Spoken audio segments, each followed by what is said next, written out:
Kita mulai Sapa Indonesia malam dengan informasi Irjen Teddy Minahasa menjadi tersangka kasus peredaran narkoba.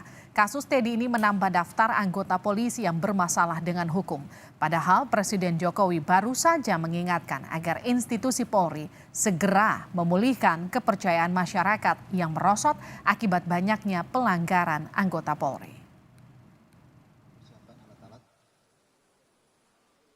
Polda Metro Jaya telah menetapkan Kapolda Sumatera Barat Irjen Pol Teddy Minahasa sebagai tersangka kasus peredaran narkoba.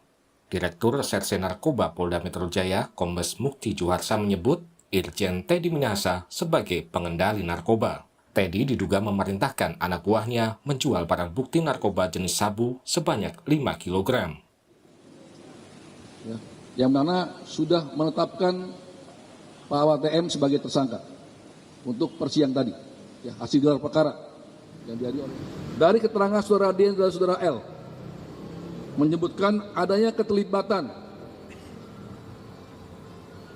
Irjen Pol TM selaku Kapolda Sumbar sebagai pengendali BB 5 kg sabu dan Sumbar, di mana sudah menjadi 3,3 BB yang kita amankan, 3,3 kg BB sabu yang kita amankan dan 1,7 kg sabu yang sudah dijual oleh saudara DG yang telah kita tahan dan diedarkan di Kampung Bahari.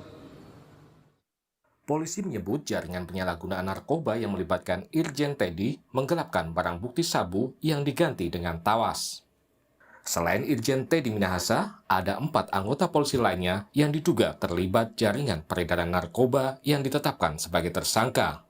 Salah satunya adalah mantan Kapolres Bukit Tinggi AKBP Dodi Prawira Negara. Irjen Teddy Minahasa pernah menduduki sejumlah jabatan strategis. Selain pernah menjadi Kapolda Sumatera Barat, Irjen Teddy Minahasa juga pernah menduduki jabatan staf ahli manajemen Kapolri. Ia juga pernah ditugaskan menjadi Kapolda Banten, Karopaminal Divisi Propam Polri, dan Ajudan Wakil Presiden Yusuf Kala di tahun 2017. Saat menjabat sebagai Kapolda Sumatera Barat, Irjen Teddy Minahasa pernah mengungkap kasus sabu seberat 41,4 kg pada 15 Juni 2022. Namun saat itu, barang bukti yang dimusnahkan hanya 35 kg sabu. Irjen Teddy Minahasa juga mengungkap 124 kasus judi online yang menjerat 226 tersangka pada 16 Agustus 2022. Irjen Teddy Minahasa merupakan salah satu anggota polisi terkaya.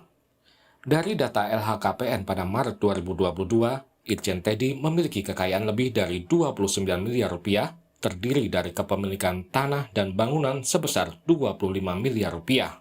Irjen Teddy Minahasa juga memiliki 4 kendaraan yang mencapai 2 miliar rupiah. Ada juga harta bergerak senilai 500 juta rupiah, surat berharga 62,5 juta, serta kas dan setara kas senilai 1,5 miliar rupiah. Kasus Teddy Minahasa menambah panjang daftar anggota polisi yang terlibat kasus narkoba. Data BNN menyebut setiap tahun hampir 500 anggota Polri menjadi tersangka kasus narkoba. Kapolri Jenderal Listio Sigit Prabowo menegaskan Polri akan menindak tegas anggotanya yang terlibat kasus narkoba. Agar Kadipropam segera melaksanakan pemeriksaan terkait etik untuk kemudian bisa kita proses dengan ancaman hukuman PTDH. Selain itu, saya minta kepada Kapolda Metro untuk melanjutkan proses terkait dengan penanganan kasus pidananya. Bahkan sampai Irjen TM sekalipun, saya minta untuk diproses tuntas dan terus dikembangkan. Jadi ada 2 hal, proses etik dan proses pidana. Dan ini tentunya sebagai bentuk keseriusan kami untuk menindak tegas terkait dengan masalah narkoba.